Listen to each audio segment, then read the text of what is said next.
Tudo ok, né, Michele? Tudo. Gravação iniciada. Bem, pessoal, boa tarde, né? Sejam bem-vindos a mais uma palestra promovida pela diretoria do UI Seção Nordeste. Eu queria, primeiramente, agradecer a presença de vocês, né? A gente tem promovido alguns eventos. Geralmente, no sábado à tarde, a gente promove o UI em Focus, né? Onde a gente traz um profissional que atue na área de STEM, né, que atue na área de tecnologia ou de engenharia para conversar um pouco sobre a sua atividade profissional, as suas experiências, né, a gente tem essa troca no UI Focus.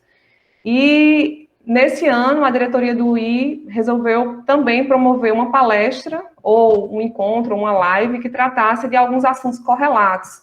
Então, nós já fizemos 2 encontros com uma advogada, né, onde nós tratamos de alguns assuntos relacionados com a reforma trabalhista e com aquela revisão da lei, né, que tratava da questão do teto, né, do salário do teto da remuneração do engenheiro. Então, foram 2 momentos bem interessantes. E hoje a gente propôs trazer, né, Michele para conversar um pouco com a gente sobre a área de mercado financeiro, né, como está o cenário atual, e falar um pouco sobre a educação financeira, né, que é um assunto que é muito, tem muito, que a maioria das pessoas tem muito interesse, né, de conhecer, e às vezes não tem oportunidade. Então, Michele, seja bem-vinda. Queria te agradecer por mais essa parceria, né, assim, Michele, eu vou apresentar aqui um pouco do currículo dela, apesar de eu conhecer, né. Michele, ela é engenheira eletricista, formada pelo IFBA, minha ex-aluna, hoje colega de trabalho, amiga, né? A gente tem um contato bem estreito, né? Ela tem MBA em gerenciamento de projetos e processos.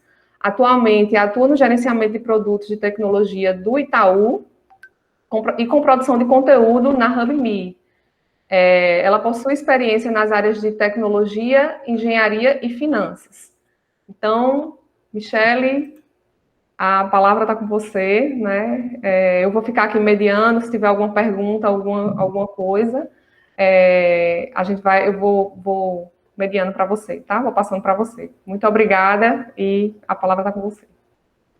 Obrigada, Dani. Boa tarde, pessoal. Tudo bem, Dani, se eu compartilhar a tela para estar mostrando um pouquinho da apresentação? Fica à Acho vontade. que fica mais fácil visual.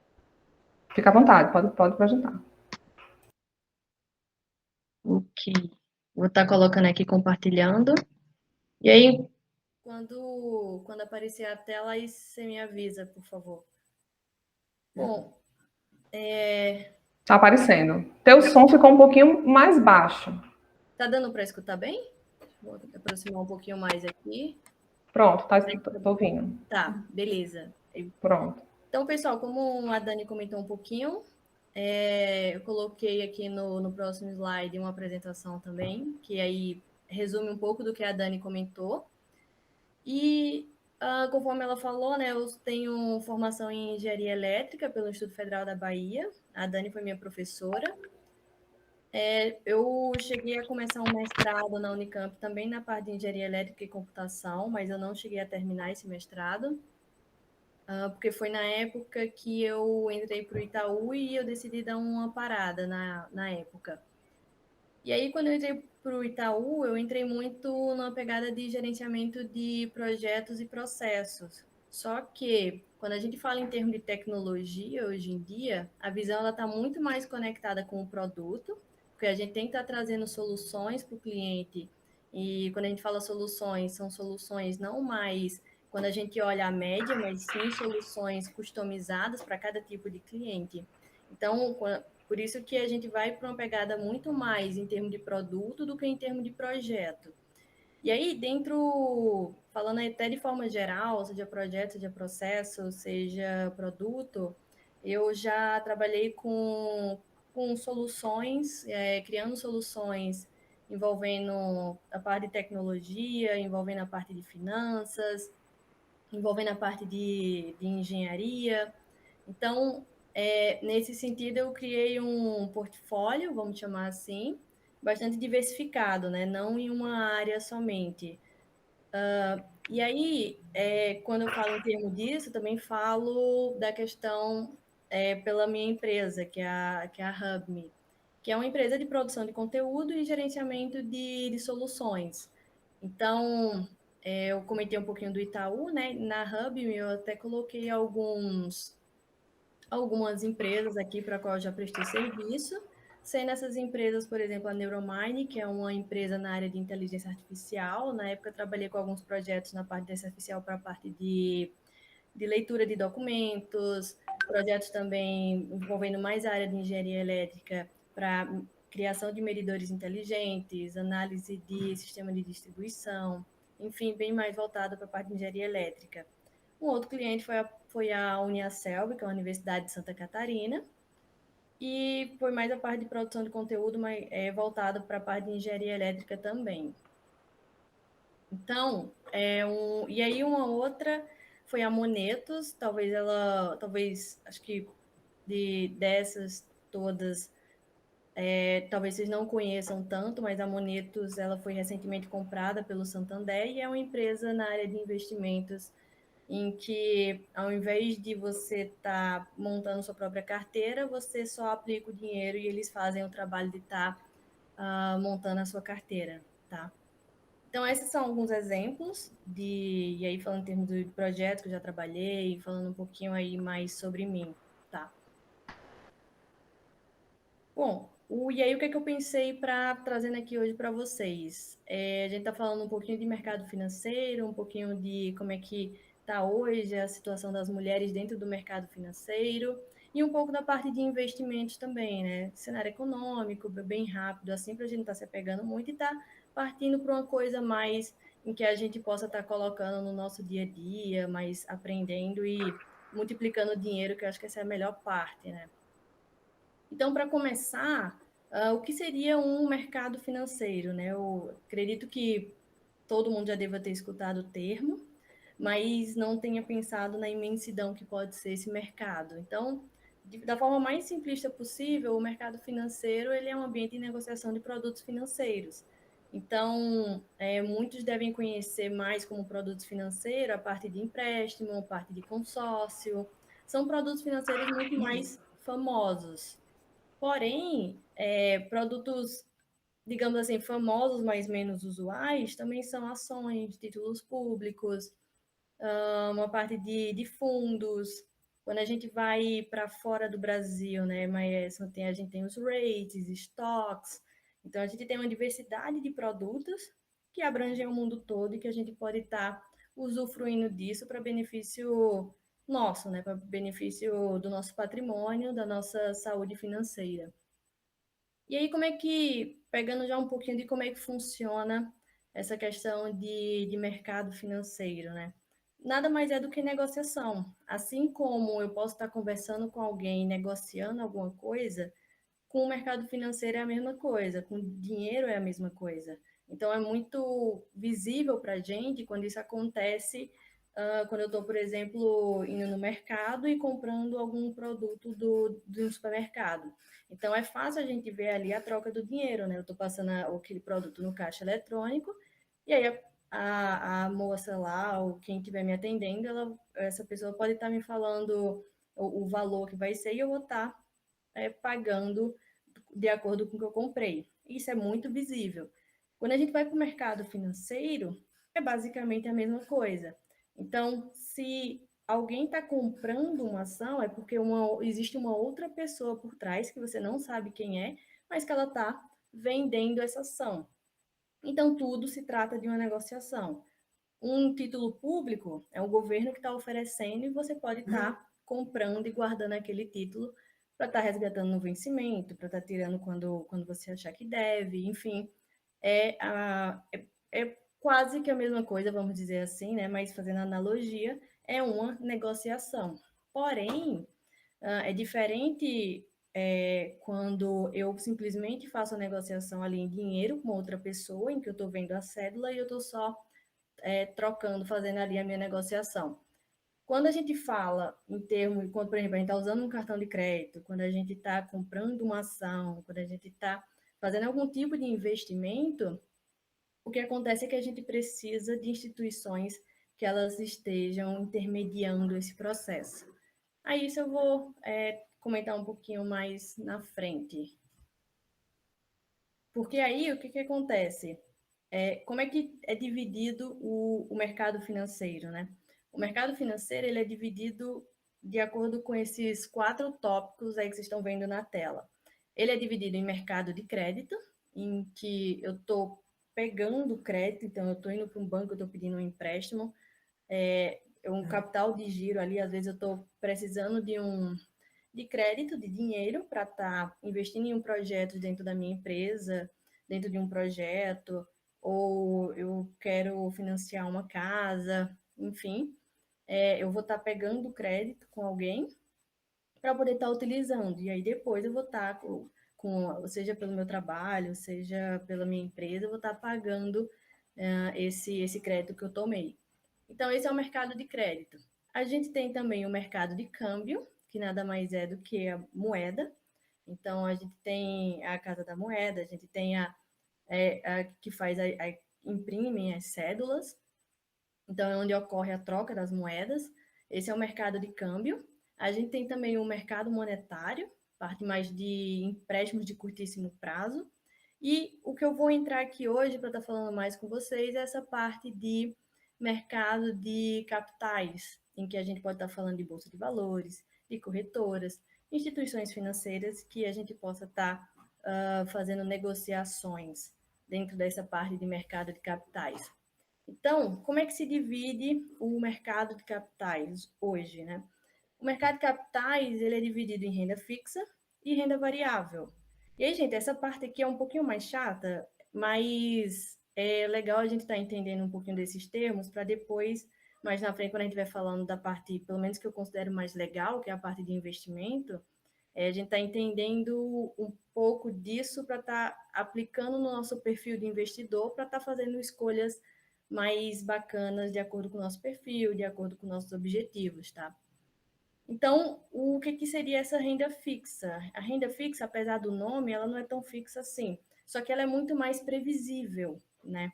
É uma modalidade muito mais conservadora e mais previsível. Então, por exemplo, títulos públicos, CDBs, LCI, são modalidades, né? São produtos financeiros que eu posso estar usando, posso estar comprando e deixando na minha carteira ou negociando, e que são muito mais previsíveis. Acompanham, por exemplo, a Selic, acompanham um índice fixo, um índice fixo que eu falo, por exemplo, um índice atrelado à inflação, um índice atrelado à Selic. Só que lembra que esses índices, eles variam, né? É por isso que eu falo que, apesar do nome ser renda fixa, mas é renda fixa porque ela está atrelada a alguma coisa, então a previsibilidade é muito maior. Em contrapartida, você tem a renda variável, que, de acordo com o próprio nome, ela vai estar variando e ela vai ser muito mais imprevisível. Só que ela é muito mais imprevisível no curto prazo. Quando a gente olha para longo prazo, e quando eu falo longo prazo, gente, mais de 10 anos, mais de 20, 30 anos, existem estudos que mostram que uma carteira de ações, o cenário ideal é que você leve por pelo menos uns 17 anos. Então, isso é longo prazo. E aí, o que parece ser muito variável no curto prazo, existe uma grande tendência de subida para o longo prazo. E aí, por que que, apesar de ser variável, por que que existe essa tendência de subida? Porque o mercado de capitais, o mercado de renda variável, quando a gente vai falar de ações, vou estar falando um pouquinho mais na frente, a gente está falando de empresas. E aí, quando a gente fala de empresa, a empresa ela está ali atendendo a necessidade de um cliente, ela está atendendo a dor de pessoas. Então, ela existe ela dá lucro, porque ela atende a necessidade de pessoas, de problemas de pessoas. Então, ela cria uma solução, você vê que aquilo lhe serve, você compra aquela solução, e a empresa ela vai sempre se transformando para estar sempre atendendo, seja mais pessoas, seja com novas soluções, enfim, a empresa ela quer dar lucro e ela quer dar cada vez mais lucro. Então, a empresa que dá cada vez mais lucro, ela dá mais retorno para o seu acionista, e as pessoas continuam comprando esse ativo. E aí, o preço da ação, ela tende a se valorizar. Isso a gente falando só no potencial de valorização da ação. A gente pode ganhar também através dos dividendos, a gente pode ganhar na queda da ação, enfim, existem várias formas de estar ganhando, e aí a gente vê um pouquinho mais na frente, mas também não é coisa que a gente precisa se aprofundar agora. E aí, ok, e aí lembra que eu falei para vocês, né? Quando a gente tem o mercado financeiro, quando a gente tem os ativos ali, a gente precisa de intermediários para estar fechando a negociação. Então, o que seriam esses intermediários? Seriam as corretoras, e em alguns casos você tem instituições financeiras que elas atuam como banco e como corretora, como é o caso, por exemplo, do Banco Inter. Você consegue diretamente da plataforma lá, tá fazendo compra e venda de ativos. Se eu não me engano, eles comprando títulos públicos também, comprando vários tipos de ativos, porque o Banco Inter ele é banco e corretora ao mesmo tempo. Já outras instituições financeiras, você tem ali o seu banco, que aí você vai estar fazendo mais a questão de transações, você pode estar comprando alguns tipos de produtos lá, mas de forma mais geral, você consegue comprar muito mais através de corretoras. Então, você tem uma corretora intermediando, ações, por exemplo, ações, fundos imobiliários, são tipos de ativos que você só consegue comprar através de corretora. Então, você tem ali uma instituição financeira mais específica, né, que normalmente a gente conhece mais os bancos, mas você tem uma instituição financeira mais específica que vai estar intermediando. Então, no momento que você está comprando uma ação, digamos, aí eu vou dar como exemplo, tá, gente? Uma que todo mundo conhece, provavelmente Petrobras. Então, digamos que você está ali comprando Petrobras, e no momento que você coloca a ordem de compra, alguém está colocando uma ordem de venda, e aí acontece essa negociação, e a corretora ela faz essa intermediação, e essa intermediação passa também pela B3. Tá? Então é assim que funciona. Você tem os investidores, os intermediários e os emissores, que aí os emissores são instituições também que vão estar emitindo títulos públicos, as ações, e outros tipos de produto, como CDB, LCI. Existem N tipos de produtos. Tá? Então, até ali um pouquinho mais no canto, acho que direito de vocês, ele comenta assim, ETFs, fundos imobiliários, CDBs, debêntures, etc. Porque existem N tipos de produtos financeiros. ETF, acho que talvez alguns não conheçam, mas são similares a fundos de investimento. Então, o que é um fundo de investimento? O fundo de investimento é um tipo, é como se você agrupasse várias empresas. Então, ao invés de você estar comprando individualmente, fazendo uma carteira com 10 empresas, um fundo ele pode estar fazendo isso para você. Você aplica o dinheiro no fundo e o fundo ele vai estar. E aí existem N tipos de fundo, né? Tem fundos que metade dele vai ser renda variável, metade vai ser renda fixa, ou ele vai ser todo de renda variável, enfim, ele vai estar, o próprio fundo dele vai estar gerenciando o risco, e aí você pode estar só aplicando nesse fundo. E aí o ETF, ele é bem similar. O ETF, ele é semelhante a um fundo, porém, não é algo que pessoas vão estar comprando e vendendo. Não é algo que vai ter diretamente pessoas fazendo as movimentações. O ETF, ele é baseado numa regra. Então, por exemplo, em um ETF X lá, você só vai ter empresas com lucros crescentes nos últimos 10 anos e que sejam da Europa, por exemplo. Então, só vai estar entrando nesse agrupamento empresas com essas características, tá? Então, isso é um ETF. E aí, normalmente, também, o ETF ele tem uma taxa de administração muito mais baixa do que um fundo, do que fundos, porque fundos, eles têm taxa de administração, eles têm come cotas, então são coisas que a gente tem que ficar atento, são taxas que a gente tem que ficar atento, e taxa de performance. Então, se esse fundo ele performar melhor do que o índice Bovespa, né, que é a bolsa, que você tem lá na bolsa, você tem quase 100 empresas, e a média ali é que vai estar dizendo aquela pontuação, né? Se eu não me engano, a bolsa fechou em 114 mil pontos, não estou lembrada agora o fechamento dessa semana, mas acho que chegou a bater uns 110, esse ano já chegou a bater 120, então ela vai oscilando ali, digamos que fechou então em 115 mil pontos. Então, ali é a média da composição que a Bolsa tem dentro dela. Então, a Bolsa brasileira ela tem quase 100 empresas, acho que 80, 90, alguma coisa assim. Eu lembro que esse ano entraram algumas empresas no índice lá do Bovespa. Então, você tem um agrupamento de ações e aquela média ali vai estar oscilando para cima, para baixo, enfim. Algumas empresas com peso maior, outras empresas com peso menor, e aí vai, tá? Então, os fundos, geralmente, eles se comparam, né? Os fundos, se for um fundo que ele tem característica de renda variável, ele vai estar comparando a rentabilidade dele com a rentabilidade que a Bovespa está trazendo. Se for algo de renda fixa, ele pode estar comparando com a Selic, por exemplo, com a inflação, e a gente vai fazendo essas comparações para ver o quanto que a gente está indo comparado a referências do mercado, né? Inflação, Selic, Ibovespa, SP500, que é o índice lá americano. Então, a gente vai fazendo essas comparações para estar mensurando aí como é que está indo a nossa carteira.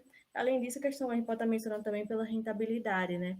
Se está dando 10% de retorno, esse tipo de coisa, tá? Então, existem essas características. E aí, diante de tudo isso, acho que a gente já passou da parte mais pesada, tá, gente? Vamos começar a ir para uma parte mais legal agora. Mas como é que está a participação das mulheres nesse mercado financeiro, tá?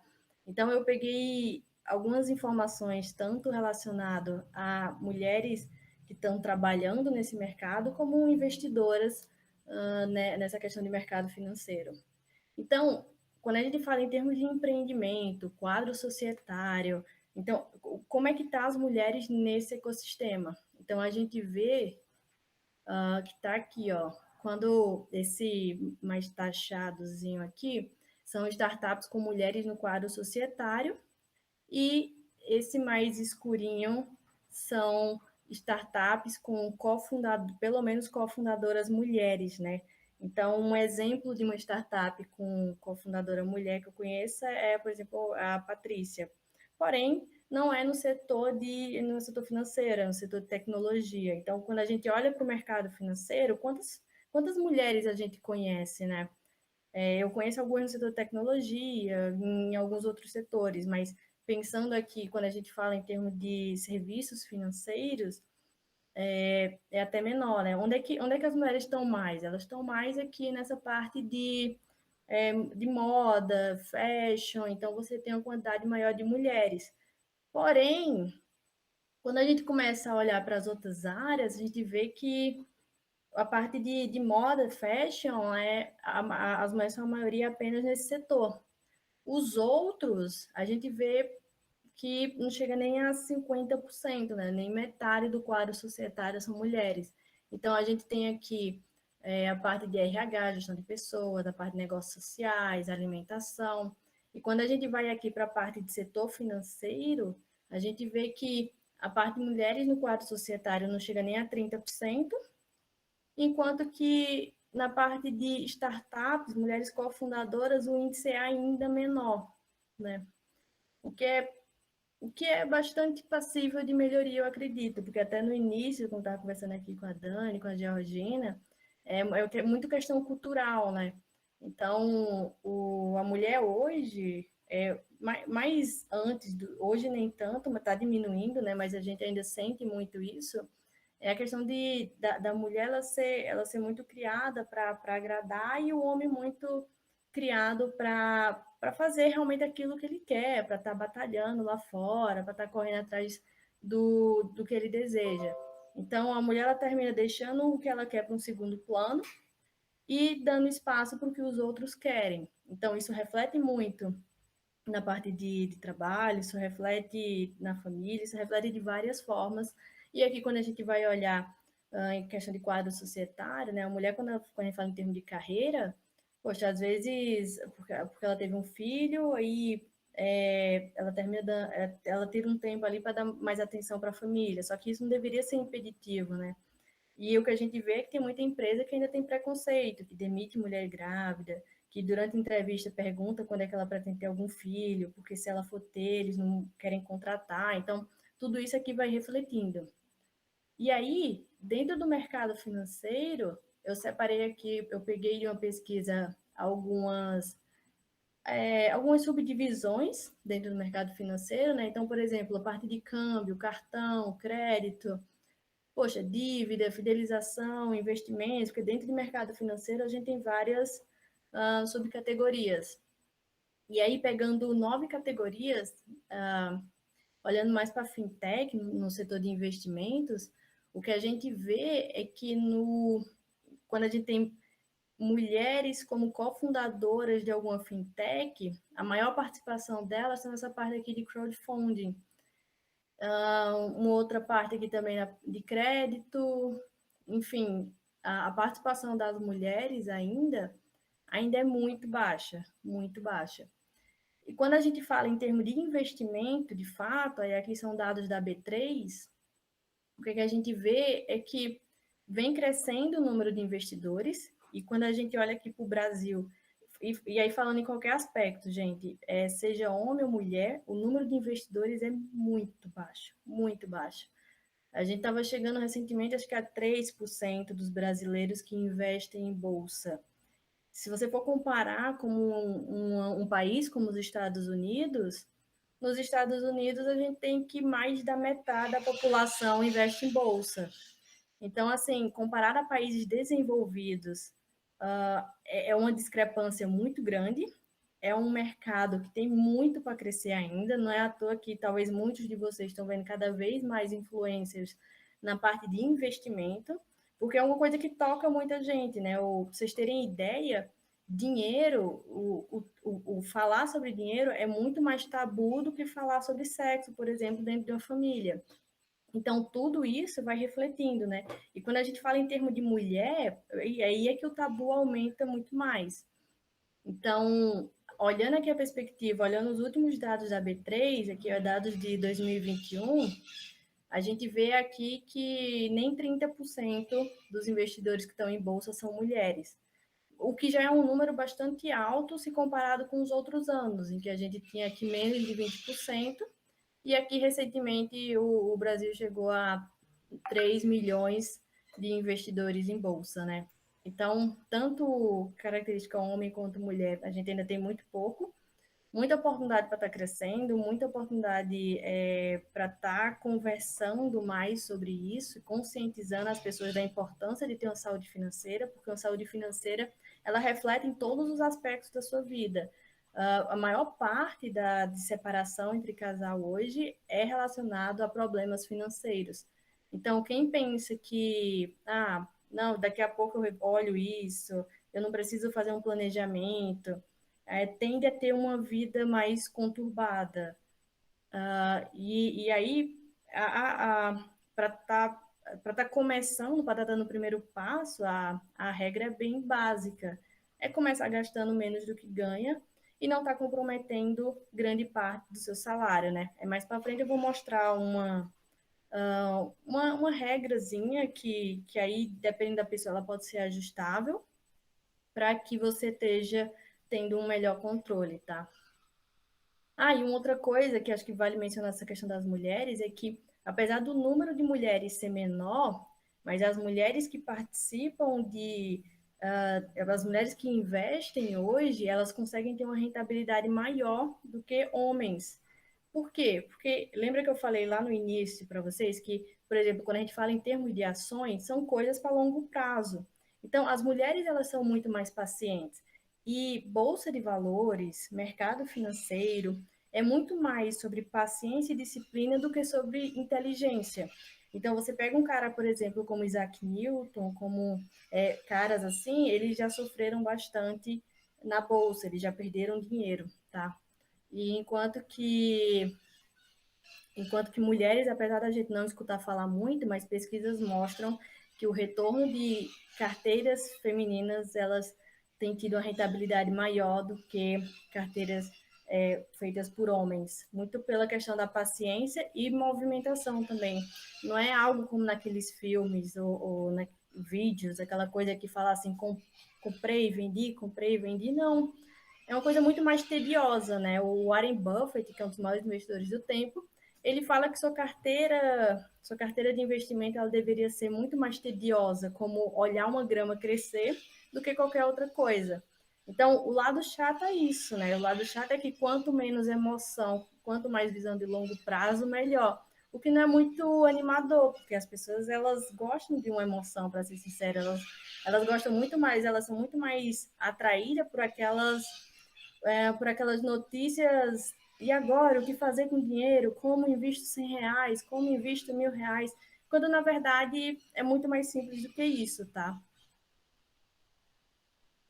E aí, trazendo um pouquinho do cenário geral também, trazendo um pouquinho do cenário geral, e cenário geral que eu falo quando a gente fala em termos de economia, né? Eu fiquei pensando, quando eu estava fazendo esse material aqui, fiquei pensando, poxa, qual era a imagem que poderia traduzir um pouco do nosso passado, um pouco da situação do Brasil e talvez até, por que não, um pouco do futuro, né?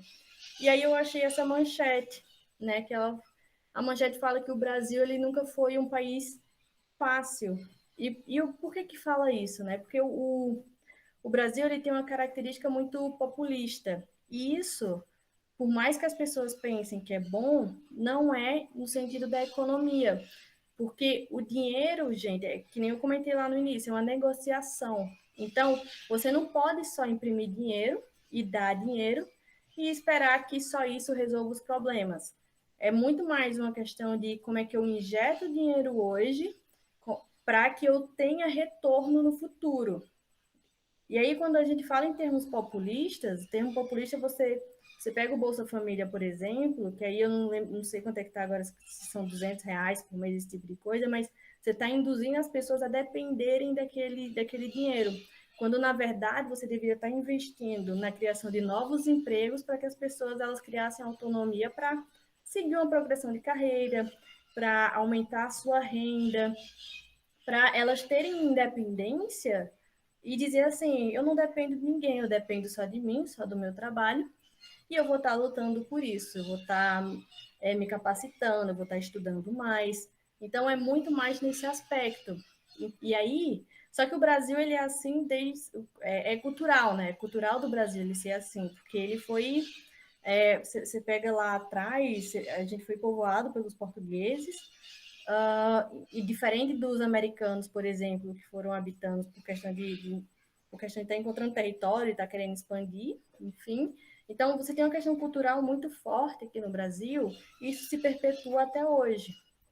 E aí, o que mais pega hoje, aqui no Brasil, no meu ponto de vista, é muita questão política, porque os políticos eles não estão preocupados em estar melhorando nossa qualidade de vida, pelo contrário, quando a gente fala em termos de impostos, eu não vejo por que mais está aumentando imposto, se o imposto que a gente paga hoje, ele não é bem distribuído, né? Uma parte dele simplesmente some e a outra parte finge que é aplicada em algum lugar. Então, inclusive, quando a gente fala, é uma coisa a se pensar isso, quando a gente fala em tributar mais os mais ricos, é uma coisa que termina caindo para os mais pobres.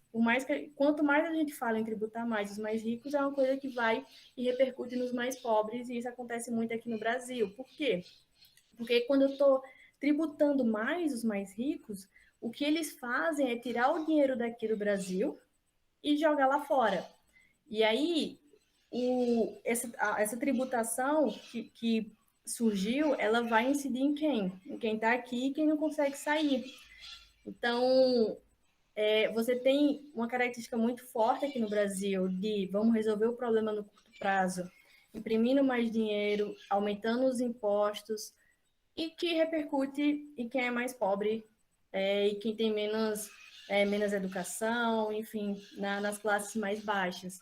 Então, você tem um problema político muito forte que repercute na economia, porque a gente deveria estar preocupado em estar fazendo reformas fiscais, a gente deveria estar preocupado em diminuir luxos políticos, diminuir gastos desnecessários, revendo questão previdenciária, quando na verdade não, né? Quando na verdade você pega agora Bolsonaro, ele vai estar aumentando a taxa do IOF para estar conseguindo dar mais Bolsa Família. E isso isso as pessoas se iludem, né? Porque ela vai estar pensando assim, eu vou estar recebendo Bolsa Família, vai estar recebendo mais, não sei o quê. Quando qualquer transação que ela faça, ela vai estar pagando por aquilo, porque o IOF está maior. Então, é uma certa ilusão, né? De, poxa, e aí o político ele quer tirar dele de algum lugar para estar ganhando voto populista e se mantendo ali no poder. Então, a gente tem um problema muito forte nessa questão política, fiscal, econômica. E aí, para agravar, né, a gente tem agora esse ano a parte de uma crise hídrica também. Só que o que acontece? Quando a gente fala em termos de crise hídrica, essas crises elas já deveriam estar sendo antecipadas há muito tempo atrás, porque você sabe que você não pode contar com. Você não pode comprometer a economia de um país gerando energia só através de hidrelétricas. Só que os políticos também, ao invés de eles estarem investindo em fontes renováveis de energia, eles vão e aderem a termoelétricas, que poluem mais e que são mais caras. Então, hoje a gente tem aí uma nova modalidade de bandeira, a gente está pagando mais caro a energia e não está resolvendo o problema de estar diversificando nossa matriz energética, o que era para ser o foco. Então, existem muito essas questões, e aí vocês podem estar perguntando assim, poxa, mas se a gente tem tanto problema assim, por que eu vou investir no Brasil, né? Isso gera muita oportunidade. Tem um investidor, por exemplo, o Barsi, ele só aplica o dinheiro aqui no Brasil. Eu acho muito arriscado. Eu acho que a gente tem que ter um pouco lá fora pela questão do dólar, porque você tem o real desvalorizando, e não é o dólar que aumenta, tá, gente? É o real que desvaloriza. Então é pior ainda, porque se fosse só o dólar aumentando, o mundo todo estava sentindo. E o real desvalorizando é mais a gente aqui ficando mais pobre. Então, só que isso gera muita oportunidade, como eu falei para vocês, porque você tem uma questão política e você tem hoje quase metade da bolsa sendo movimentada por estrangeiros. Então, se você falar assim, poxa, isso aqui está gerando tanta oportunidade, eu tenho quase metade da bolsa sendo negociada por estrangeiros, é porque os estrangeiros estão vendo a oportunidade aqui. Eles estão vendo uma bolsa barata por causa por causa de jogada política, que termina caindo, é normal que tenha essas quedas. E aí abre oportunidade, só que o que acontece? Essas oportunidades elas vão variando de setores. Então você tem setores hoje na bolsa que estão cara. Você pega a pandemia do ano passado, você pega as empresas que foram se recuperando, e aí você olha e vê assim, o setor de seguros está barato hoje porque a Selic está aumentando, o setor de bancos está de certa forma um pouco barato também.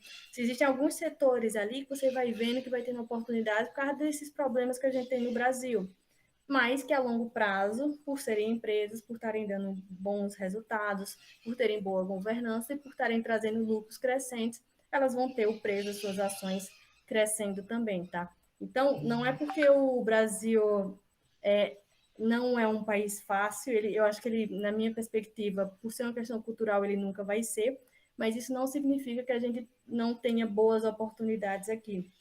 E aí, como eu vou mostrar para vocês mais na frente, tudo é uma questão de diversificação, tá? Então, só pegando alguns indicadores aqui para vocês terem ideia, a parte de inflação, a gente tem o IPCA e o NPC, são inflações calculadas por instituições diferentes, tá? Mas tudo reflete em questão de inflação. Então, o Brasil, historicamente, ele tem uma inflação muito alta. Então, por que não eu ter um pedaço da minha carteira atrelado à inflação? Por que não ter um pedaço atrelado à Selic? Por que não ter um pedaço em ações? E aí, quando a gente fala em termos de renda variável, não significa que você não possa ser conservador na bolsa. Você pode ser conservador em bolsa também, tá, gente? Então, aqui mostrando um pouquinho, né? Historicamente, a gente tem inflação muito alta. O PIB, ele, apesar da pandemia, ele tem crescido esse ano. E uma taxa de desemprego muito alta também. Taxa de desemprego muito alta é muito ruim, porque quanto mais pessoas empregadas, mais você está movimentando a economia, porque elas estão recebendo salário e, naturalmente, as pessoas são consumistas, então elas vão estar querendo estar comprando casa, comprando carro, roupa, então movimentando o mercado, tá? Então esse foi um pouquinho do cenário que eu quis mostrar para vocês. e trazer agora a parte que eu acho mais bacana, que é a parte de investimento. Então, a primeira ideia que eu queria trazer aqui para vocês, quando a gente fala em termos de investimento, é a importância da gente começar cedo, a importância de começar o quanto antes. Então, quando a gente olha a perspectiva de tempo, se eu aporto R$ 100 mensais, em 10 anos, eu vou ter ali 20 mil. Em 40, eu vou ter mais de meio milhão. Então, se eu comecei aos 30 anos de idade, vai ser muito diferente do que se eu comecei aos 20 anos de idade. Se eu aportar R$ 5.000 no mês, em 10 anos eu vou ter mais de 1 milhão. Em 40 anos, eu vou ter mais de 27 milhões. Isso considerando uma taxa de retorno anual de 10%, tá, gente? Aí pode variar. Eu vou mostrar uma ferramenta aqui que vocês conseguem estar simulando, que aí fica bem divertido estar fazendo essas simulações. Mas aqui é para dar a ideia da gente começar cedo. E a ferramenta que eu comentei, essa aqui é um site chamado Clube dos Poupadores. Então, lá em simuladores, tem uma parte de simulação de evolução patrimonial, em que você pode estar colocando, por exemplo, quanto que você tem hoje, quantos anos investindo, o aporte mensal, a taxa de rentabilidade anual, normalmente eu coloco aí uns 8% ao ano, e aí isso vai estar variando, claro. Por exemplo, 2019, para quem estava investindo em 2019 na Bolsa, a Bolsa, ela só acompanhando o IBOV, por exemplo, que é o índice lá da Bolsa, deu mais de 30% no ano. Em contrapartida, na pandemia ficou praticamente no 0 a 0, apesar da queda absurda que aconteceu. Mas aí qual é que é a visão aqui, né? A visão aqui é para dar uma perspectiva de rentabilidade, e que todos esses valores você consegue ir mexendo e adaptando para ter uma noção do quanto é que você pode estar tendo no final. E eu acho legal mencionar também, gente, que essa questão de investimento é muito mais mentalidade do que qualquer outra coisa. Porque aí, e por que eu digo isso, né?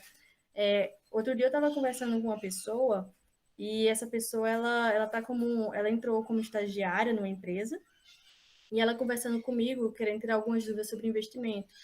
E eu falei assim para essa pessoa, eu falei, poxa, imagina assim, você com 1 ano de empresa, se você tiver investido R$ 1.000 por mês, você vai ter 12 mil. E aí essa pessoa falou assim, nossa, com 12 mil eu já consigo comprar uma coisa legal. Aí eu falei, então, a mentalidade não é bem essa. A ideia é que com o seu salário, você consiga fazer alguma coisa já, você não fique se limitando por causa de salário. Se seu salário é muito baixo, a ideia é que você foque em estar aumentando o seu salário, em estar fazendo outras fontes de renda, você esteja aumentando isso para você não estar se limitando, né? Porque a partir do momento que você se limita para poder conseguir juntar algum dinheiro, você está deixando de viver um pouco. Você está ali, dependendo se for aquele salário que você praticamente ganha e gasta, e você nem consegue usufruir, seja, poxa, um almoço fora, sabe, alguma coisa assim que você consiga fazer diferente da sua rotina, que você gostaria de fazer, você está sobrevivendo, né? A ideia é que do seu salário você tire uma parte para os gastos essenciais e uma outra parte para estar investindo e também uma outra parte para você estar usufruindo. Então, a ideia é isso. A ideia não é que você junte um capital para você gastar esse capital todo. A ideia é que você tenha um patrimônio que promova segurança para você, que promova uma certa liberdade, que você se sinta confortável para estar pensando assim, será que é isso? Será que é esse trabalho que eu quero mesmo estar fazendo aqui agora? Será que é nessa empresa que eu quero estar? E até eu conheço pessoas que uma pessoa que era gerente de produto e ela estava trabalhando na Europa e trabalhava numa empresa de roupa. E ele não estava confortável. E ele falou assim, ó, eu vou pedir demissão, eu vou ficar um tempo pensando, eu não tenho pressa para dizer assim, poxa, eu só vou pedir demissão quando conseguir uma outra coisa na minha vida.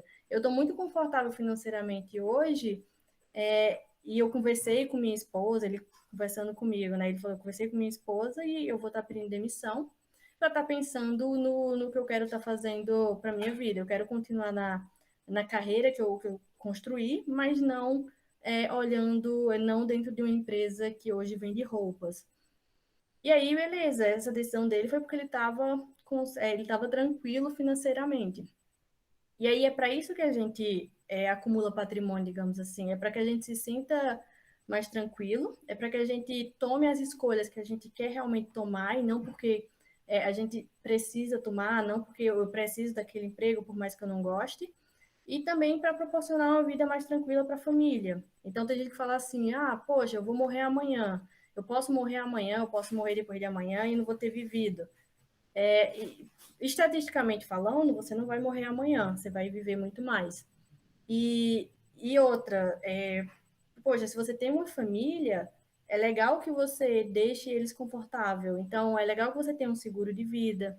É legal que você pense em coisas para estar falando assim, se por acaso eu não estiver aqui hoje, eu vou estar deixando a vida confortável para o meu filho, para minha esposa, para o meu esposo, e assim por diante, tá? A ideia de o dinheiro em si, ele não é o fim, ele é o meio para alguma coisa, para os seus objetivos, para sua tranquilidade. Enfim, ele é alguma coisa que tem que estar trazendo benefício e não ele em si só seu benefício, tá? E como eu comentei, uma forma de você estar gerenciando suas despesas, seu salário, é você estar ali pensando em um percentual de gastos essenciais. Então, idealmente, é legal que menos da metade do seu salário ela vá para aluguel, conta de energia, conta de água, internet, esse tipo de coisa, que são aquelas coisas mais essenciais, o transporte que você precisa, se caso você não faça trabalho remoto hoje, você precisa estar se deslocando. Então, o ideal é que menos da metade, até porque quando aparecer algum imprevisto, pode ser, dependendo desse imprevisto, você consiga estar usando até do seu dinheiro, talvez um pouco do que você estaria ali gastando com a parte de mais de lazer mesmo, ou você poderia estar usando para estar cobrindo ali algum imprevisto, tá? Então, de todo o seu dinheiro, idealmente menos da metade, para estar ali gastos essenciais, uns 30%, e isso é variável, tá, gente? Aí vai de pessoa para pessoa, que é só um modelo para dar para estar mostrando para vocês. Então, digamos que uns 30% para a parte do lazer e uns 20% ali para você estar colocando. E aqui, quando fala poupança, é mais no sentido de poupar e investir, tá? Não que seja poupança de fato. Ok? E aqui eu trago um exemplozinho de carteira e para falar um pouquinho também de perfil de investidor com vocês. Por que é legal falar de perfil de investidor? Porque a maioria das pessoas é muito mais conservadoras. Mas por que elas são mais conservadoras? Elas são mais conservadoras por incrível que pareça, é mais por desconhecimento ou coragem mesmo. Porque às vezes você tem o conhecimento, mas você não quer estar se expondo daquela forma. Então, tudo bem. E aí, para uma pessoa mais conservadora, tipos de aplicações, né? A parte de tesouro direto, renda fixa privada. Quando fala renda fixa privada, são produtos mais voltados para bancos privados, por exemplo. Então, você consegue um CDB através de um banco privado, você consegue uma LCI através de um banco privado, debênture, enfim. A parte de fundos também, fundos DI, né? Fundos atrelados mais à renda fixa. E fundos DI e fundos também no contexto de renda fixa, tá? Então, é um perfil mais conservador. Você tem um perfil mais moderado, que você começa a olhar alguns fundos imobiliários, talvez fundos multimercados, alguns fundos de ações. Então, um perfil moderado, você pode estar utilizando de fundos em que esse fundo ele já diversifica para você. Então, esse fundo, ele pode estar falando assim, 20% do fundo é renda variável e 80% do fundo é renda fixa. Então, é um perfil mais conservador. E aí você tem um perfil mais arrojado, ações, derivativos, criptomoedas. Só que, qual que é o lance, gente? Aqui não significa que esses tipos de produtos são especificamente para esses tipos de perfis, tá? É que nem eu falei um pouco lá atrás. Você pode estar tendo ações de perfis conservadores. Então, quando a gente vai montar uma carteira de ações, por exemplo, a gente não pensa numa carteira de ações de qualquer jeito. A gente pensa em diversificação de setores. A gente idealmente começa com setores perenes, que são aqueles setores que deu uma crise, mas todo mundo continua usando, por exemplo, energia elétrica. Todo mundo continua utilizando água, todo mundo continua utilizando instituições financeiras. Então, são são áreas mais perenes, são setores mais perenes, e são setores que oscilam menos na bolsa. Em contrapartida, você, por exemplo, você começar comprando uma empresa como Gol, CVC, que são são setores de turismo, imagina como dá uma pandemia dessa. CVC, por exemplo, foi uma empresa que caiu, se não me engano, uns 80%. Então, imagina você ter 10 mil aplicado em CVC e ver 8 mil ir embora. Dói. Só que, por ser um setor não perene, é um setor que é, existe uma oportunidade de ganho ou perda maior. Então, tudo é uma questão de gerenciamento de risco. Eu posso ter ali uma carteira mais conservadora de ações e 10% dessa carteira está mais focada em small caps, mais em empresas assim que eu possa ter um potencial maior, tá? Então, um exemplo de carteira aí, bem diversificada, você pode ter um percentual 20% em renda fixa, 25% em ações no Brasil, 25% em fundos imobiliários aqui no Brasil e talvez 25% do seu patrimônio lá fora. E aí uns 5% em criptomoedas. E por que eu falo isso? Você não precisa ser um gênio para estar investindo em criptomoedas. Existe uma coisa chamada convexidade. E imagina assim, o máximo que você pode perder ao comprar uma criptomoeda, o máximo que você pode perder é zero. Então, se você colocou R$ 100, o máximo que vai acontecer é ir para zero. Porém, o potencial de subida dela é infinito. Então, se eu tenho uma carteira de R$ 100.000, o que eu colocar 1% dela em cripto? R$ 1.000. É uma coisa que, se for para zero, não vai mexer muito com o meu patrimônio, mas que ela tem um potencial de crescimento descomunal, infinito. Quem pegou o Bitcoin lá atrás fez R$ 1.000 virar milhões. Então, pelo potencial em si e pelo gerenciamento de risco, você pode pensar, eu vou me arriscar dessa forma. Só que não é uma modalidade que você vai colocar todo o seu dinheiro, é uma modalidade que você vai colocar, na minha concepção, no máximo 4, 5% do seu patrimônio. E olhe lá, porque se você tiver um patrimônio muito alto, eu acho que vale até diminuir esse percentual. Então, é uma questão de gerenciamento de risco e diversificação, tá? Para você que quer mais comodidade, faz uma carteira de ETFs. E também diversifica lá fora, pela questão do dólar, pela questão de você ter muito mais empresas lá fora. Para vocês terem uma ideia, essa imagem acho que resume bem, para vocês terem uma ideia, a Apple, a empresa Apple, ela vale, é como se, imagina o seguinte, é como se a Apple comprasse 3 bolsas brasileiras. Então, eu tenho minha bolsa brasileira. Dentro da minha bolsa brasileira, eu tenho o Vale, eu tenho o Itaú, eu tenho o Bradesco, eu tenho o Banco do Brasil, eu tenho diversas empresas, eu tenho o Magazine Luiza. São diversas empresas, gente. Imagina todas essas empresas que estão lá compondo a nossa bolsa brasileira. Eu vou precisar de 3 bolsas brasileiras para que eu tenha uma Apple da vida. Então, olha que absurdo, uma empresa no mundo valer 3 vezes mais do que a nossa bolsa brasileira, que são quase 100 empresas dentro dela. Então, por que diversificar lá fora? Porque o Brasil é muito pequeno. O Brasil é 1% do mercado mundial. E o Brasil tem um risco político alto, que gera oportunidade aqui dentro, certo? Mas que desvaloriza a nossa moeda. Então, imagina assim, imagina você ter uma carteira aqui no Brasil e você ter uma parte, você está com a carteira no Brasil, mas você investe lá fora também. Então, se o dólar tá subindo, né? Se o real está desvalorizando, o que significa que o dólar hoje está o quê? 5,20, 5,30, não sei. De repente for para 6, o seu investimento lá fora, ele vai subir. Tipo, não é uma coisa para você dizer, nossa, que legal. Mas você vai estar protegido, porque o seu dinheiro, o seu patrimônio lá fora vai subir. E aí você tem uma proteção. Fora isso, você tem a valorização dos ativos lá fora.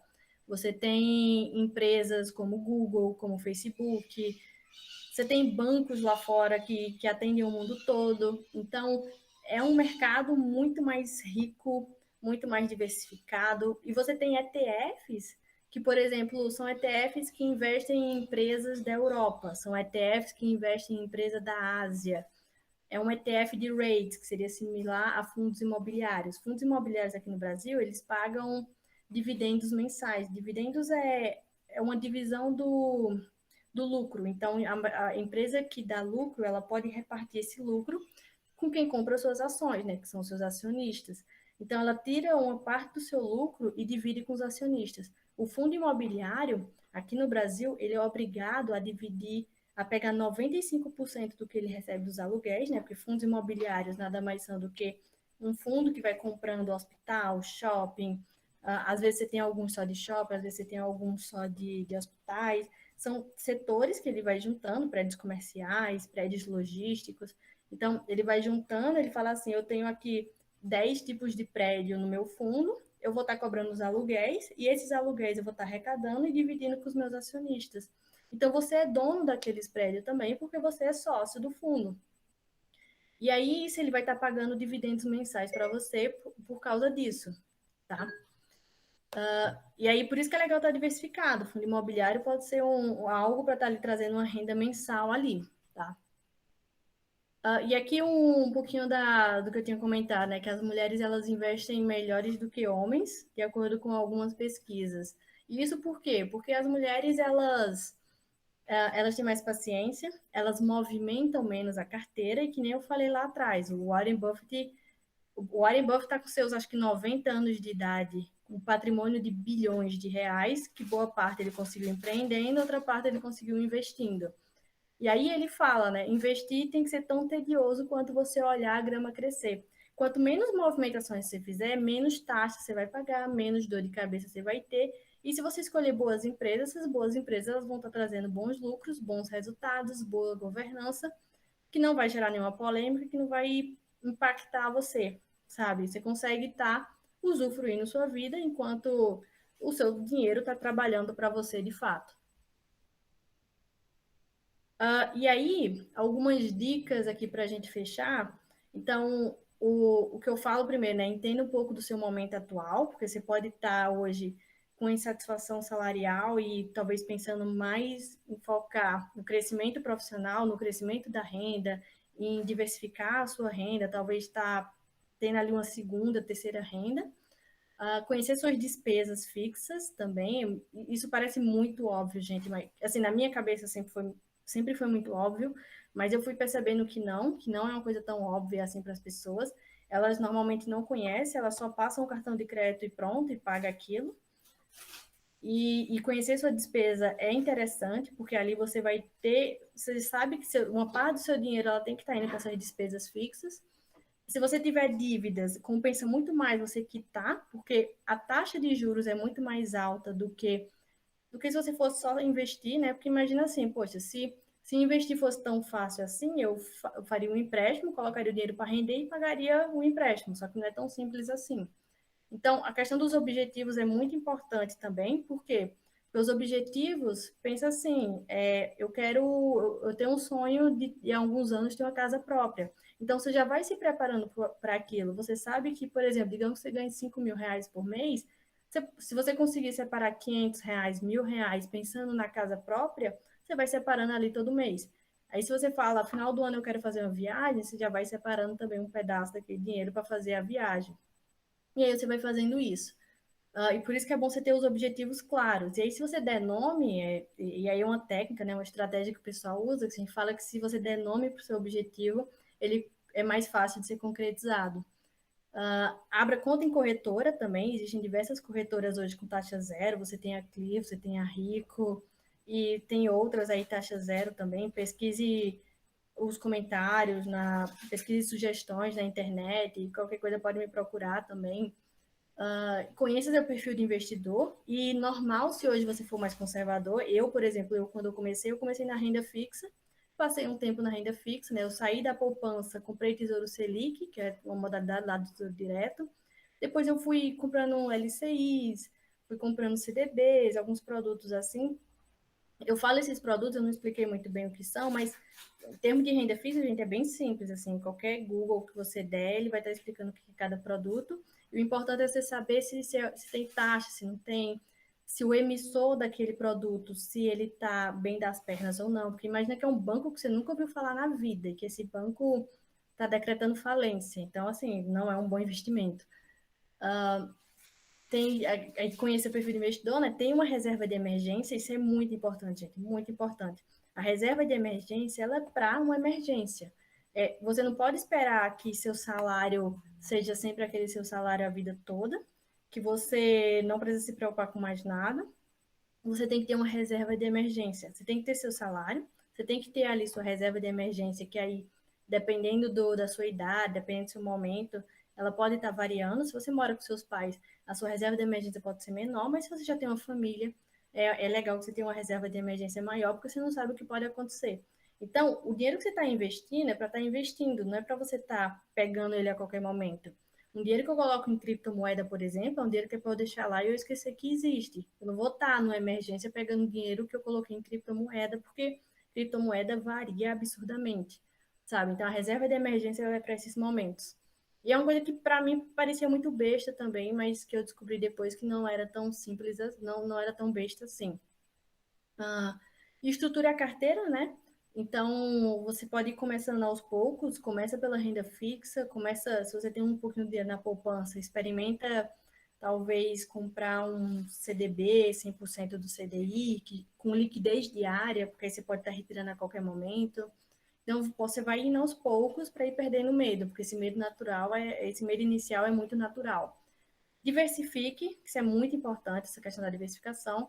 E eu gosto sempre de colocar aqui um lembrete, né, que o investimento ele é para proteção do seu patrimônio, ele é para concretização de objetivos. Se você pensa em enriquecer, o que você tem que pensar é, de fato, no trabalho, né? Ninguém enriquece investindo, porque o que alguns fazem para tentar ter ganhos maiores é alavancagem. E por que que eu falo, quando eu falei lá da questão da convexidade, por que que eu falei assim que o máximo do Bitcoin, por exemplo, de uma criptomoeda é chegar em zero caso você perca? Porque existem modalidades de investimento que você pode ficar devendo. Então, são modalidades de investimento que eu não recomendo. Modalidade de investimento sem fundo, né? Porque imagina você aplicar alavancado para estar aumentando o seu ganho, mas que de repente ele vira contra você e você fica devendo 10 mil, 20 mil, sei lá. Então, eu não aconselho esses tipos de investimentos. Então, algumas recomendações também. Tem um livro que eu gosto muito, que é Os Segredos da Mente Milionária. Tem o Pai Rico, Pai Pobre, que é muito famoso também. Para a questão de liquidez diária, o Banco Sofisa Direto, por exemplo, ele tem um Indique Ganhe lá pelo código e ele tem uma rentabilidade de, se eu não me engano, está em 115%, né? Que a maioria é 100% do CDI. Mas existem alguns outros, aí o Banco Sofisa, quando eu comecei lá em 2016, é um bom banco, um banco médio, né? Não é um banco de grande porte, é um banco de médio porte que ele oferece uma liquidez diária com um pouquinho mais ali de retorno. Para quem for investir em ações nesse tipo de mercado, tem um site chamado Fundamentos, que aí você pode estar dando uma olhada e vendo a questão de análise de ativos por lá. E ele tem, o legal é que à medida que você vai passando o cursor do mouse por cima, ele vai explicando o que é cada coisa ali, cada campo. E um site também, para quem gosta de notícia, etc. Hoje eu não acompanho notícias, por exemplo, eu não acompanho notícias do G1. O que eu acompanho são notícias desse site Invest, que é muito mais voltado para o mercado financeiro, tá? E é isso, gente. Eu espero poder ter contribuído de alguma forma, espero que vocês tenham aprendido um pouco mais, ter agregado, para que, poxa, eu brinco muito que eu quero todo mundo rico, né? Para depois que vocês estiverem aí com as mansões, Estados Unidos, Europa, vocês estarem me chamando para visitar vocês. Você tá por aí, Dani? Tô. Tô rindo aqui. Você que vai me chamar, né? Na sua lá, nos States. Você já está investindo no exterior, dando inclusive consultoria. Né? Você que tá para ir aí para os Estados Unidos esse ano. Abafa, abafa. Deixa abrir as fronteiras. Poxa, Michele, obrigada, viu? Muito obrigada. Assim, a palestra é muito esclarecedora, assim, né? Eu já conhecia, né, seu trabalho, inclusive, depois quero até que você fale que você, né, tem alguns cursos, já alguma consultoria, você depois coloca aí seu link, que eu já conheço seu trabalho. E vamos para as perguntas aqui. Eline está perguntando, as corretoras que oferecem corretagem zero lucram de que forma? A parte da corretagem é uma só forma que elas têm de estar lucrando. Então, por exemplo, imagina o seguinte, aquele papo dos intermediários, né? Alguém tem que estar intermediando a movimentação. Então, quando você compra uma ação, por exemplo, existem algumas taxinhas vinculadas, que a taxa de corretagem é só uma delas. Então, a taxa de corretagem, por exemplo, do Banco do Brasil, se eu não me engano, é 4,50 por ordem, né? Então, você faz assim, eu estou comprando, eu estou pagando 4,50. Se eu vender, é mais 4,50. Então, são R$ 9 só para estar comprando e vendendo um ativo lá. Então, se eu compro R$ 100, eu tenho que esperar pelo menos ele chegar a 109, né? De ter R$ 9 de lucro ali para eu poder estar vendendo sem ter prejuízo. E aí, beleza. Aí, bem conhecido. Só que existem outras, como, por exemplo, emolumentos, que é uma taxinha que assim, é uma taxa muito pequena, gente. Só que como existe muita movimentação na B3, essas corretoras, vai para elas essa taxa de emolumentos. Então, normalmente é coisa de centavos, mas isso é uma pessoa, né? Quando você começa a replicar lá, e é por isso que as corretoras, elas querem que tenha mais investidor também, né? E elas querem que quanto mais movimentação você fizer, melhor. Porque, apesar de não ter a taxa de corretagem, mas tem, por exemplo, a taxa de emolumentos. E aí existem outras formas, né? Porque se você faz day trade, e é uma coisa que as corretoras incentivam, no day trade você paga taxa. Então, na venda dos ativos, de alguns tipos de ativos, você paga taxa. Então, se você vende, por exemplo, um ETF no Brasil, o 15% é DARF. Então, uma parte daquilo vai para a corretora, sabe? Então, existem essas coisas, as taxas em cima e é por isso que eu falo, quanto menos movimentação você fizer, melhor, porque são, às vezes, assim, é coisa que compensa muito, são pequenas taxinhas, compensa muito, mas quanto menos movimentação você fizer, melhor. E aí, no Brasil, né, a isenção para ações é de 20 mil. Então, você pode ir para ação, você movimenta 20 mil no mês, e aí você não precisa pagar DARF. Só que tem os emolumentos, que são alguns centavinhos que você vai pagando. E aí não é só você, são vários, são milhões de pessoas hoje na Bolsa. Além dos estrangeiros, né? A gente está olhando quase 3 milhões na Bolsa brasileira, mas quando você olha, isso é o quê? 10%, 20% de todo. O estrangeiro é metade da Bolsa movimentando. E aí tem essas taxas com day trade, tem taxa na venda de algum ativo, do tipo de ativo, né? Fundo imobiliário e ETF são ativos que sempre que você vender no lucro, você paga DARF. Lá fora é muito menos imposto. Aí fica a dica também, né? Lá fora é bem menos. Você pode movimentar até 35 mil, seja ETF, seja ação. Até 35 mil no mês você movimenta sem estar pagando nada. Então, teve lucro na venda, é seu lucro, depois você vê o que você faz com ele. Então, tem essas coisinhas assim. Pronto, ela respondeu aqui que entendeu, viu, Michele? Não tem mais nenhumas perguntas, mas assim, Georgina elogiou palestra, ou melhor, aula maravilhosa, né? Poliana colocou aqui, show, Michele, resumiu de uma forma muito clara um tema tão instigante, bom demais. Ana Letícia, inspiração e prova de que competência não tem idade, gênero, berço, é dedicação e disciplina. E pediu para você colocar os links aqui, depois você coloca o link lá do seu usuário, acho que do Instagram, acho que tem todos os links lá, né? Não sei, coloca aí, por favor. Instagram que é @Michele Cavalcante, gente. @Michele M. Cavalcante. Deixa eu ver se eu consigo escrever aqui. Deixa eu interromper o compartilhamento. Acho que é mais fácil para mexer. Alguém tem mais alguma pergunta? Quer colocar tirar alguma dúvida? Eu tinha algumas anotadas aqui, mas eu acho que você conseguiu responder todas, porque eu ia pedir justamente assim para você dar uma dica de como começar, né? Eu acho que aquele seu último slide já tem uma estratégia, né? E funcionou super bem comigo, porque comigo começou quando eu coloquei todas os meus gastos numa planilha, né? Então esse visual me impactou muito e me fez começar, né? Então eu acho que você deixou as dicas ali. E eu acho que é bem isso, né? Eu acho que o conhecimento vai lhe dando segurança para você entrar no mercado, né? Então, a gente já está no estágio aí de estudando o mercado do exterior, né? E a gente vê que tem muita coisinha, tem muita diferenciação de políticas, né, entre os países, e aí a gente tem que dar uma estudada mesmo, não tem outro caminho, né? Então, aí Michelle colocou o link, né, esse aqui é do Instagram, né, que já tem lá o link dele. Deixa eu passar aproveitar e passar do Instagram também. Aí lá no Instagram já movimentei mais, mas eu tento não trazer tanta polêmica, gente. Como, Selic subiu de novo. Se continuar subindo, não muda nada, gente, sabe? Assim, bem resumido. O pior é que eu dou a notícia chata, né? Tipo, não muda tanto as coisas. Muda assim que o retorno da sua Selic vai ser maior, só que isso não é bom, né? Porque a Selic uma Selic baixa é melhor porque facilita a gente estar movimentando o mercado, facilita a gente estar pegando mais empréstimo, porque o empréstimo vai ter uma taxa menor. A Selic subindo é porque a inflação está subindo. Inflação subindo é menos poder de compra que a gente tem, né? Então, dá uma olhadinha lá no Tesouro Direto, tem alguns atrelados ao IPCA.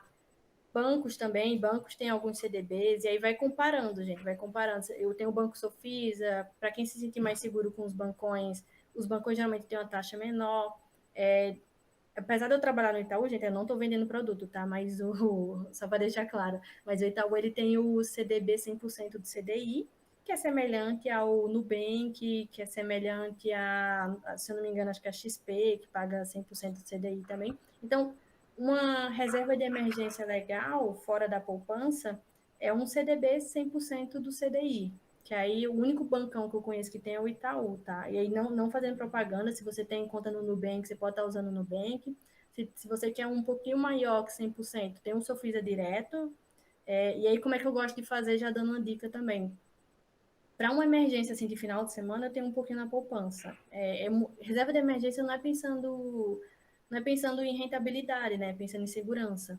Então, você pode estar dividindo. Eu faço assim, para aquela super emergência, coisa de final de semana, sei lá, eu tenho conta no Banco do Brasil, eu deixo um pedacinho lá na poupança do Banco do Brasil, porque precisei sacar, Banco do Brasil tem no Brasil todo, praticamente, né? É difícil você chegar numa cidade e não ter uma agência do Banco do Brasil. E aí eu tenho um pedacinho ali no Nubank para movimentação mais rápida. E o grosso eu tenho no Itaú e no Sofisa Direto, porque aí de repente, sei lá, vai que trava alguma movimentação, alguma coisa assim, ou eu não encontro uma agência e eu preciso sacar o dinheiro. Então eu faço essas divisões para estar facilitando a questão de movimentação, caso eu precise. Fora cartão de crédito, né? Não deixa de ir. Só bom ter o controle para que passou no cartão de crédito, aí pega da reserva para estar pagando, se for alguma coisa muito alta. Isso. Alguém tem mais alguma pergunta? Nossa, gente, Não, o pessoal tá... isso aqui é um assunto que se deixar que eu falo o rende, dia todo. rende muito. Mas, assim, eu acho que atendeu muito bem a proposta que a gente tinha, Michele, de trazer, né, esse conhecimento geral, né, sobre o tema. Como tinha a gente tinha algumas solicitações mesmo de trazer, né, a gente já tinha algumas ideias de trazer esse tema para conversar aqui nos nossos eventos. Eu acho que o start foi dado, né? De repente, numa outra oportunidade, a gente se aprofunda em mais algum produto ou em mais alguma vertente aí mais específica, certo? Então, eu queria novamente agradecer, dizer que, né, a gente já é parceira aí da vida, né? Então, te agradecer de novo, né? E pedir para contar com você em outras oportunidades, se as meninas quiserem falar alguma coisa, Georgina, Eline.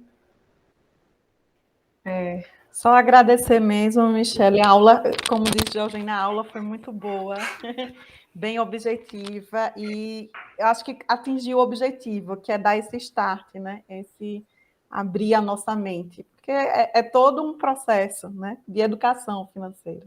É um pouco de mudança de cultura, né? O que é um pouquinho difícil, vai fazendo aos poucos. E aí, aproveitar também para agradecer vocês, meninas, e o WIE, né? Que trouxe essa oportunidade aqui, que está abrindo as portas para mais mulheres estar entrando nesse mercado, para estar conquistando cada vez mais. A gente tem aí mulheres na Forbes aí, né?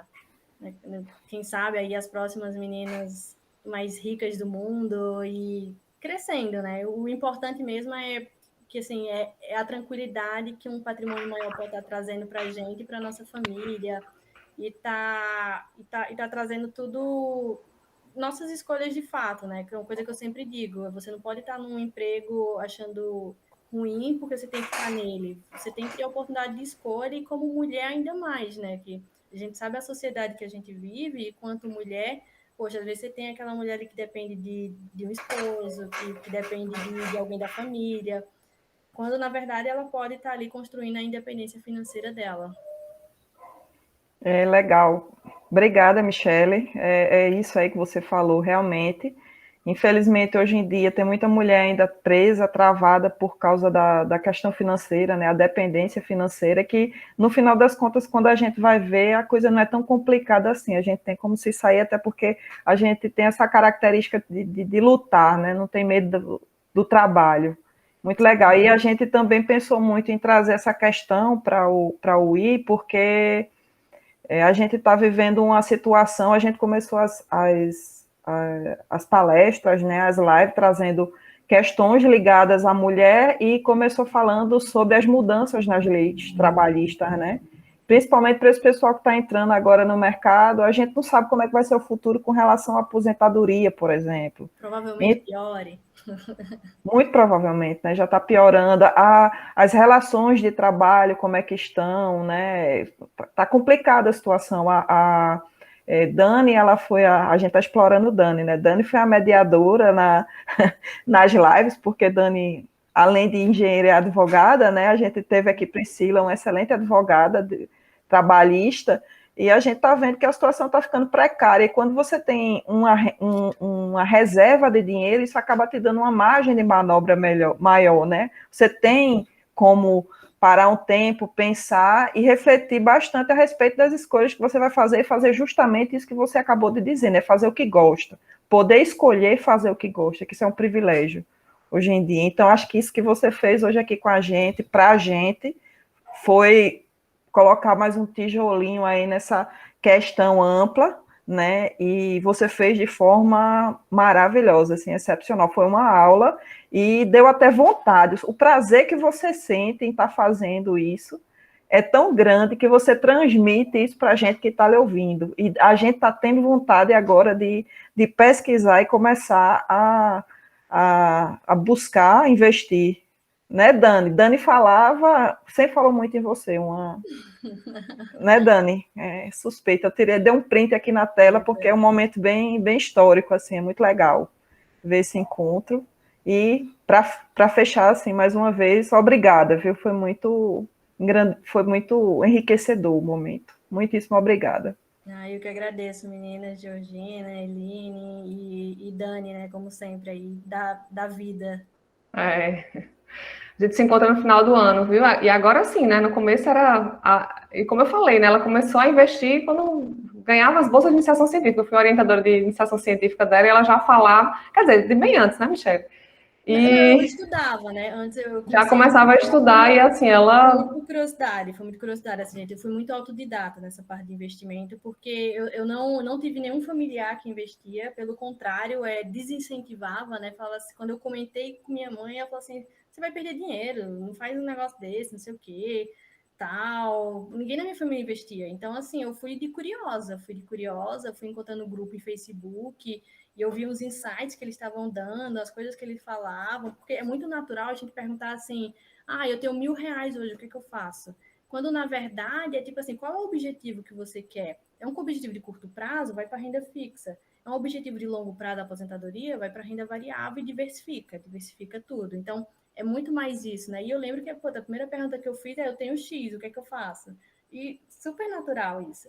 Aí eu fui estudando, na época, R$ 400 por mês, eu pagava meu curso de inglês, aí fazia algumas outras coisas, se sobrasse R$ 50, eu tinha o prazer de estar aplicando, sabe? Para estar aprendendo ali como é que fazia e peguei gosto. Aí, o legal disso é que eu juntei um dinheiro e foi esse dinheiro que me possibilitou vir para Campinas, né, Dani?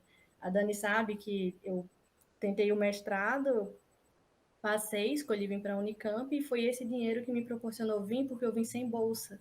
Então, eu juntei alguns R$ 1.000 lá e falei assim, dá para viver um tempo. Aí, depois disso, fui fazendo minha vida por aqui. Graças a Deus, hoje tenho um emprego porque eu gosto pra caramba, sou muito suspeita para falar. A Ana Letícia, que está aí, ela trabalha comigo lá no Itaú, mandando super bem também, mais recente de banco. Mas é uma jornadinha que a gente vai construindo, né? E graças a Deus hoje eu consigo fazer escolhas. Inclusive, quando um dos motivos de eu ter parado o mestrado foi que o meu professor na época não aceitou que eu queria trabalhar. E ele falou assim, o mestrado ou o Itaú. E eu falei, o Itaú. Então, ter um pouquinho de dinheiro guardado também me possibilitou vir para Campinas e depois falar assim, eu vou ter 3 meses para fazer a diferença lá, porque o tempo do programa era de 3 meses, se eu não fosse efetivado em 3 meses, eu saía. Então, eu falei assim, eu vou para o Itaú, porque se não der certo lá, eu vou ter um tempinho aí para estar procurando alguma coisa. Então, é segurança, saúde financeira, liberdade de escolha, sem dúvida nenhuma. Isso mesmo. E muito obrigada, viu, pela parceria e pelo seu exemplo, né? Então, e o pessoal também que ficou com a gente até agora, né? A gente passou um pouquinho do horário que geralmente a gente termina, mas muito obrigada pela presença de vocês. Quem não preencheu a lista ainda de presença, preencha para poder a gente emitir o certificado, porque a gente vai encerrar logo após a gente terminar aqui a reunião, certo? E muito obrigada. Obrigada, Polly. Estou vendo você aí de novo. Polly participou de todas as nossas palestras. Foi bom. Beijo para você, minha amiga. Tá certo, gente? Então, até a próxima. Muito obrigada. Tchau, Gel. Tchau, Eline. Michele, Bom brigadão. final de semana. Tchau, bom final de semana. Tchau, meninas. Obrigada. O link está no